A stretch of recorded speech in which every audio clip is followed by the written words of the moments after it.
Hey everybody, welcome to my channel. Today I want to walk you through this new garden bed that I built out in the front of my yard. We have a pretty big property. This is full sun and I've been wanting to do this for a long time. I put a lot of shrubs in here that are my absolute favorites, hydrangeas, this really pretty evergreen. So I just want to walk you through and show you everything that I've planted. So I just want to give you an idea of where this is located in the front of our yard. It is right here on the south side, and this right here kind of borders our neighbor's property. So we connected the flower beds, and so this side, everything here forward belongs to us. And this does get full sun for most of the day, so it is pretty hot up here. It is east face, so it is morning sun, but as the afternoon progresses, it still is full sun. So everything I chose here can handle this, and I'll talk about each one of the conditions here. So here we have the Amsonia. This is a blue star Amsonia, more commonly known as blue star. This is native to North America, so it is a native shrub, and this grows 2 to 3 feet tall and wide. And right now it is showing its beautiful fall color, turning bright orange and yellow. And in the springtime, it will bloom bright little blue periwinkle blooms on tufts of green foliage. So the foliage itself is a really pretty grass green, and it's a really compact shrub that's perfect for fitting into small gardens or, in drifts as well. I think it makes a really pretty statement piece. I do have this on drip here. Just until it gets fully established. It is pretty drought tolerant, but it does like well-draining soil. So I went ahead and added some drip to this, just because it is a fairly new plant. Sorry for the wind, it's very windy out today. And moving along here, this is a Bloomin Easy Hydrangea serrata. It's the pink dynamo variety, and here you can actually see some blooms. How gorgeous is that? So the blooms here will be bright pink, blooming from early summer through fall, and it is remontant, which I think I'm pronouncing that correctly. Just basically means reblooming. So this variety has been bred to be reblooming, even though this hydrangea serrata grows on old wood. So all of this year's blooms grow on last year's wood. So, in terms of care, I don't plan on touching this. I don't plan on trimming this. I just plan on letting it do its thing. What I really like about this is that even like in the fall, it turns this bright red here, the leaves. So it adds some accent, which I really like. And I did plant 3 of these. These will grow 2 to 3 feet tall and wide. So they are a great accent shrub for borders, which is what I've done here. And I'm really hopeful that they can handle our harsh winters. We are in northern Illinois, just outside of Chicago, so sometimes we can get quite frigid for a period of time. And I'm really hoping that these can handle it. These are hardy zones 5 to 9. So we are now technically a zone 6. I don't know if I believe that, but sometimes it can get so cold here that I'm hoping that it doesn't kill the blooms. And these are also on drip. As with other hydrangeas, these do like a lot of water. So, and these will be slightly protected by this evergreen here. These do handle part shade, full sun to part shade.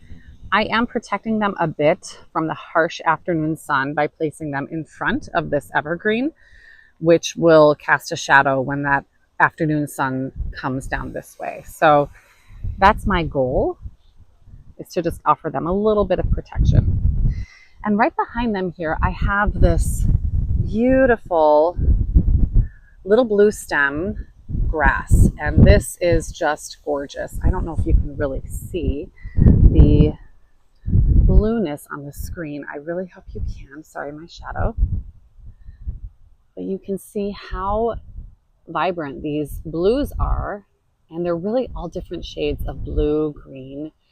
What I love about blue stems, first of all, they are native cultivars to North America. So I love that they are a prairie grass native to our area, and they just offer such a beautiful accent in a landscape. They really truly are blue. So I really like the way it's contrasting with the evergreen here. I feel like the blue kind of complements each other. And this is pretty much fully mature. They grow about 3 feet tall, and it has kind of like a ring of grass around it in the front. This is also on drip here. Eventually I may be able to remove it. I just put it there just because it is freshly transplanted. We have had an unusually dry fall, so I didn't want to have to hand water. And so I did have it hooked up to my drip system right here. And there's a drip line with a 1/4 inch drip tube in there. And right next to this is this beautiful little baby blue eyes evergreen. This is similar to the baby blue spruce, but it is the baby blue eyes variety. So this is a semi-dwarf cultivar, and it is a very slow grower. The slowest grower, in fact, only a couple of inches per year. That's why I felt okay planting this here. It will only get 15 feet wide. So here, 6-7 feet from center, I have quite a long time and quite a ways. And if worst case scenario, it really loves its life, I can always trim up so that way it's not spilling over onto my neighbor's property. And I just thought it was a really pretty evergreen. I do need to straighten up the top and establish that leader just a little bit. It's kind of sitting to the side, but it is so pretty. And if I get up really close, you can see truly how blue these needles are and how beautifully that contrasts with the hydrangea serratas there. I think the purple of the leaves and the blue of the evergreen needles just are a beautiful combination. Now, in terms of care, these also like well draining soil. They do prefer slightly acidic soil. We are acidic soil naturally here in our area. And I have this on drip as well, just because it is a brand new, newly established evergreen. Eventually, I may be able to remove the drip and just water like with a thorough soaking once a week. But for now, I did leave it on drip. And right in front of it, this is a Concord barberry. And isn't that so cute? These leaves are truly purple. They really are like Concord grape. And inside it is this green. And as you can see, the little leaf tips are like a bright red. So it offers additional fall interest, which I love. And as with other barberries, this will be drought tolerant once established. I do have this on drip now just because it is pretty new. And I think this purple here really does contrast with the blue as well. So I wanted to kind of contrast and give those color combinations a chance to shine. Just a really cute shrub.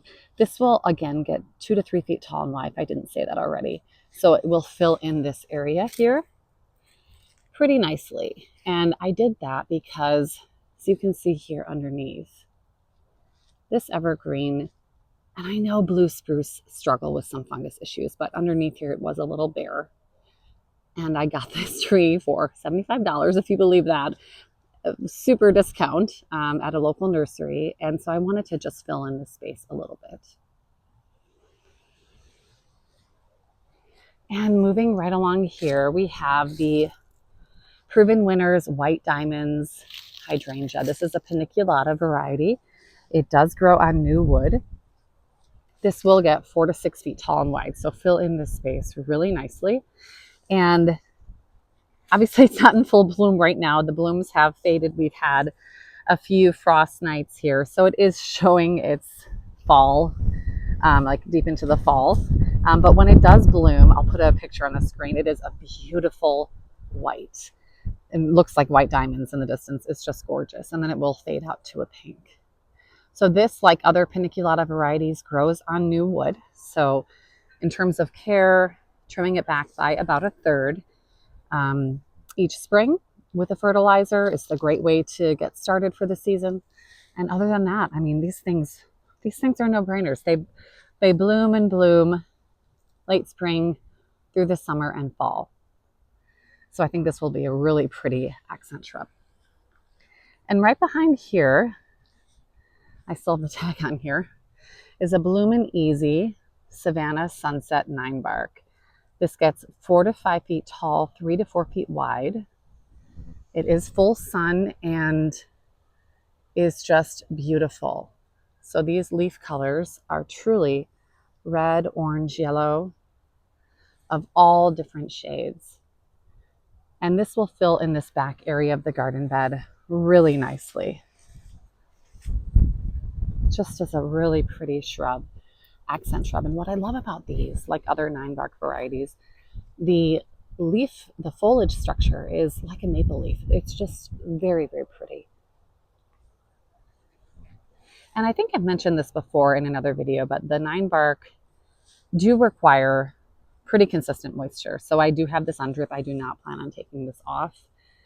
They are not drought tolerant, at least not in my experience. We do get fairly hot and humid here in the summer. So I will keep this on drip. And I have also noticed on my other 9-bark varieties that I have some powdery mildew I'm dealing with. So that is treatable with a copper fungicide and should take care of it. What I like about this too is that the stems here are bright red, kind of like a red twig, dogwood. So that is really quite unusual. Very pretty. And then finally, I have another Amsonia at the edge of the bed just to kind of cap it off. It's very tiny now, but again, this will fill in this entire space here and just be a really great little cap to the end of this flower bed. And I may extend this down here. I'm not sure yet. We'll see how this flower bed does in the spring. So I'm really happy with the way this turned out. You can see the hydrangeas just blowing in the breeze. It's so pretty. And then in terms of watering, like I said, everything here is on drip. And I did go ahead and trench here the other day up to my main garden bed up there where it hooks up into my zone. So that is going to be it for today. I just wanted to take you along and show you the garden bed that I built out in the front of my yard and the way the textures and colors work together. I think turned out really pretty. I really hope you enjoyed this video and I'll see you in the next one. Bye.